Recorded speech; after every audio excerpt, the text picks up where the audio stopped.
आज ही Doubtnut app download करें। Doubtnut पर होगा अब आपके सभी मैथ्स, केमिस्ट्री, फिजिक्स और बायोलॉजी डाउट्स का सफाया। बस अपने क्वेश्चन की फोटो खींचो, उसे क्रॉप करो और तुरंत वीडियो सोल्यूशन पाओ। Download now. Hello friends, our question is rising dividends can support valuations over the next few years. Company cannot afford to ignore dividends. Investors are looking for higher payouts and need the assurance of a stated dividend payouts and need the assurance of a stated dividends policy. In India, though there are few companies that are as consistent in dividend payments even over the 5 years, the dividend yield though has steadily declined and is now at an average of 1.1% of a set of 800 companies. These companies form part of the various BSE and ESE indices.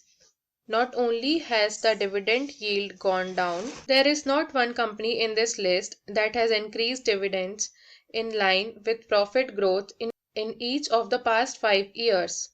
Among companies in the set, those that have steadily increased the payout over the years include a number of multinational companies such as a high return on net worth companies such as AstraZeneca Pharma, Nestle India, Hindustan Lever, Clariant, Pfizer, GlaxoSmithKline, Consumer and Cumin India have enhanced dividends to deliver value to shareholders. These companies do not seem to be constrained for growth either. Some Indian companies that have also shown the way forward include Automotive Elsys, Ranbaxy Labs, Hero Honda Motors, Asian Paints, Dermax, and a number of banking and non-banking finance companies. These companies too are growing fast and declaration of dividends has not dampened prospects. Companies that have held on to profits and not declared dividends include eServe, Crane Software, Sesa Goa, Tata Motors, Moser Bear, AVV, Myco, Aztec Software, Havells Indian, MTech India, and Sterlite Industries. This is only an indicative list and includes many more. The dividend payout ratio in case of the indicated companies is less than 20%. Investors, however, need dividends to risk and they also need a stated dividend policy. The earnings yield inverse of PE ratio is now at about 6%. If the payout ratio was stepped up to 40%, then the dividend yield would rise to about 2.5%.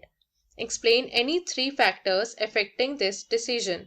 आपको इस question में किसी company का जो dividend होता है उसके बारे में बताया गया है कि जिस कंपनी में ज़्यादा डिविडेंड होता है वो ज़्यादा पे आउट कर सकती है, और इसमें आपको ये भी बताया गया है कि कुछ इन्वेस्टर्स हैं जो कि हायर पे आउट्स के लिए देख रहे हैं, मतलब इन्वेस्ट करने में उनको जो रिटर्न रहेगा वो उनको ज़्यादा चाहिए। ठीक है, तो जो भी डिविडेंड का डिसीजन होता है आपको इस पैराग्राफ में वो दिया हुआ है। आपको यहाँ पे एक लिस्ट दी हुई है जिसमें बताया गया है कि डिविडेंड यील्ड उनका कम हुआ है। There is not one company in this list that has increase dividend. कोई भी ऐसी कंपनी नहीं है जिसके डिविडेंड्स इंक्रीज हुए हैं, ठीक है, जिससे कि उनका जो प्रॉफिट है वो ज्यादा बड़ा हो।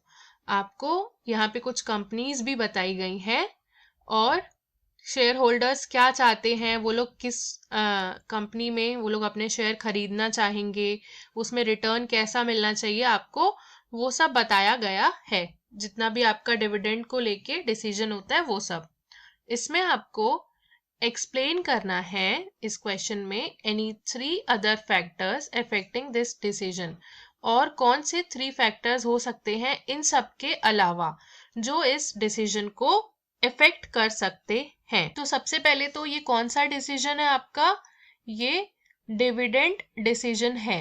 ठीक है, कि डिविडेंड कितना देंगे और कंपनी का प्रॉफिट कितना है, उस हिसाब से आपका डिविडेंड डिसीजन काम करता है।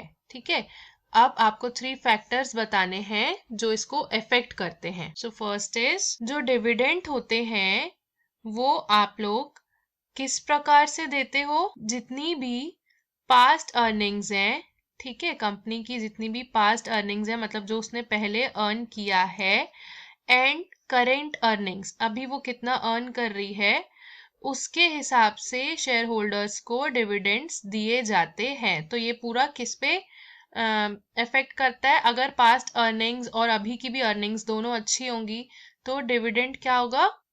ज्यादा मिलेगा। नेक्स्ट आपका फैक्टर क्या आ जाएगा?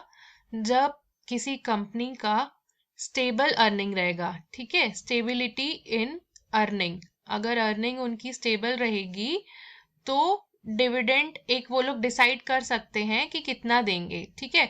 अगर उनको यही नहीं पता है कि उनकी कंपनी में अप्स एंड डाउन्स लगे हैं, आज ज़्यादा अर्निंग हो रही है तो नेक्स्ट मंथ में कम हो रही है, तो वो लोग एक फिक्स्ड अमाउंट डिसाइड नहीं कर पाएंगे। तो अर्निंग में स्टेबिलिटी होना बहुत ज़रूरी है। ये चीज़ें जो भी अपने शेयर्स लगाता है शेयर होल्डर, तो वो ये चीज़ ज़रूर देखता है। और जो थर्ड फैक्टर है वो क्या होता है आपका? Availability of cash. कोई भी अगर किसी कंपनी में शेयर लेगा तो वो देखेगा कि कितना कैश अवेलेबल है। अगर कंपनी के पास अर्निंग ना हो तो वो डिविडेंड किस हिसाब से देगी? जितना उनके पास कैश रहेगा, ठीक है, जो उनके पास कैश के फॉर्म में हो, एसेट नहीं, कैश के फॉर्म में हो, तो वो भी एक शेयर होल्डर देखता है। तो ये आपके 3 फैक्टर्स हैं जो कि डिविडेंड डिसीजन को इफेक्ट करते हैं। Thank you. क्लास 6 से 12 से लेके नीट, IIT, JEE मेंस और एडवांस के लेवल तक 10 मिलियन से ज़्यादा स्टूडेंट्स का भरोसा। आज ही डाउनलोड करें डाउटनेट ऐप या व्हाट्सएप कीजिए अपने डाउट्स 8400 400 400 पर।